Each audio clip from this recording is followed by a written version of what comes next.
as long as I've known you, I've never seen you without a deck of cards in your hand. Where is the most unusual place you've ever done like a card effect? Well, where I get in trouble is at church, because our church is broadcasted to 200 countries. And every now and then I'll get flack from someone saying, by the way, when the camera was on you, there's this guy in the audience practicing cards in church. Yeah. I don't know if that's the funniest. Another one, oh, Kim and I making love. Oh, And while you're doing a card trick? no, well, I was shuffling a deck in each hand. Well, isn't that that takes it to a whole different level of a relationship with the deck of cards? So in that case, you'd say 3 decks were going. Do we dare say that? Because that's actually pretty funny. I think that was what's wonderful. Most of all the other artists in this documentary refer to themselves as magicians, but we know you more as like the world's foremost card mechanic, which takes it to a different level. Because I know I do card magic, but you really are a mechanic, which means, car mechanic fixes cars. You're a card mechanic. You fix cards, right? Card games. Yeah, the game itself. You use regular cards. You just fix the game. I fix the game. I make the game go any way I want. Who I want anybody win or lose any game under any condition. They shuffle, they cut. And traditionally, through the 19th century, the mechanic might learn 1 or 2 moves, and they might take 10 years to develop that 1 or 2 move, 10, 20 years. And that's what they were known for. As Steve Forty had quoted, was quoted as saying, I spent my life learning all the most difficult moves at the top of the list. So I didn't stop at 1, I just never stopped. And as you know, I've been working with cards, I hate to even say this now, for over 61 years now, 60 years. And I've made a living with cards for around 45 years. But the interesting stat or factor is over the past 50 years, I have practiced a minimum of 3 to 20 hours a day, 7 days a week, nonstop for half a century. And for half of those years, my practice time was between 14 and 16 hours a day. I say that a deck of cards is the most sophisticated piece of paper made in the world. You can't count money because money has no paper in it. It's 80% cloth and 20% linen as a basis. You think of cardboard boxes, business cards, paper that you write on.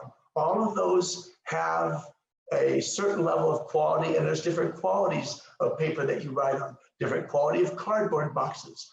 But a pack of playing cards, I say, is the most sophisticated piece of paper because billions, not millions, not hundreds of millions, but billions of dollars are bet on these 52 pieces of paper. Casinos around the world, private poker games, card games, bridge, hold'em, every kind of thing, fish, the old kids.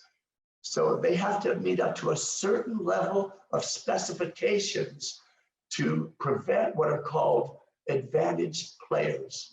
Advantaged players are people that will take a minute discrepancy on a card and capitalize on it. One of the most recent cases was Phil Ivey, won 10 million in the States here and another 10 million over in Europe because he was able to capitalize on a slight change on what's called slot to strip registration.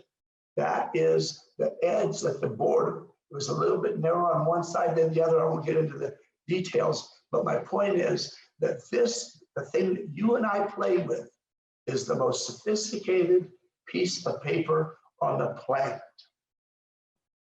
I love that. And you're 100% right. I think that most lay people, even a lot of magicians, they don't understand the level of practice that's necessary to get to the level that you're at. Most say, oh yeah, I practice, an hour a week or a couple hours in a week, or maybe even an hour a day. And then to practice, like, let's take one, the second deal. How many hours of practice do you think you put in to get to the level where your second deal is at? Well, here's a stat that I am familiar with.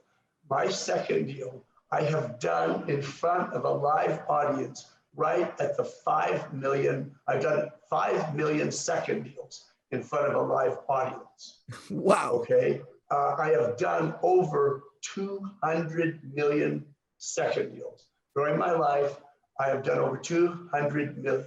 And it's this move I do more than anything else. I'll deal it out, I'll put it back. I'll deal it out, I'll put it back. And the thing about it is I've sat there and analyzed it, trying to take out all the tells.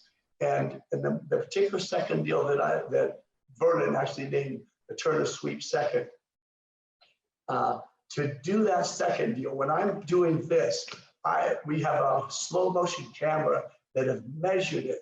And when I'm dealing the card, as my thumb is going across the deck here, it's only when it crosses the side right medium that I have that instant to engage the second card. And we have calculated that at 5 microseconds. Wow. And it takes 1,000 microseconds to equal 1 second. So I'll let you see it again. So in the time I want right there, that instant is the only time I have to engage that card and deal it out. That's why that particular move has taken me so darn long. Should we close this off? Yeah. Are you able to see should we close it off by doing a trick for somebody? I would love for you to do something. Oh my God, yes. Okay, this might take about a minute. First Sure. of all, I'm gonna turn the deck face up and give it a casino wash. Because that way the shaved cards, tapered cards, all those things would be destroyed. And magicians know what we're talking about, okay?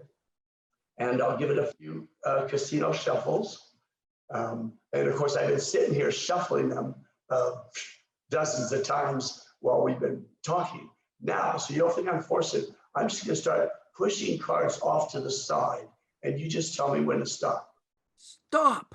Right here? Sure. Right here, okay, I'm gonna get these out of the way and hopefully I'm being clean. Now, say any random number.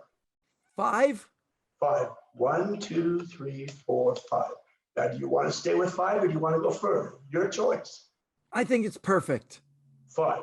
Okay, so this is our wild card. Like poker, we'll have wild cards. Deuces are wild. Other times they'll just cut a wild card. Can you see that card? Can you tell me what it is? It's the 9 of diamonds. So the 9s are the wild card, okay? 9s are the wild card. And once again, watch they shuffle every other card. Okay. Now I am going to try to make this fast for time's sake. I'm going to try to give the deck a triple cut and see if I can cut one of your wild cards. The 9 of spades. Okay, let's give the deck a triple cut. And what is that? 9 of hearts. We got another one, Shawn. Okay, let's see here. This is, okay, we give the deck a triple and The 9 of diamonds. we got, oh my gosh, all I need is one more and success may have been reached. Give the deck a little triple and what's that? The 9 of clubs. And once again, you can see it's not a deck full of 9s. Yeah. 9s were your choice. Anyway, so there's something to leave the audience with a little bit of fun and a little bit of mystery and a little bit of a tease. That was absolutely spectacular, Richard. I am, once again, so thrilled that you're part of this project, and I look forward to being in person with you, hanging out, and watching your magic. Thank you so much for joining me for this short conversation. Thank you, Shawn. Love you, brother. Love you, brother.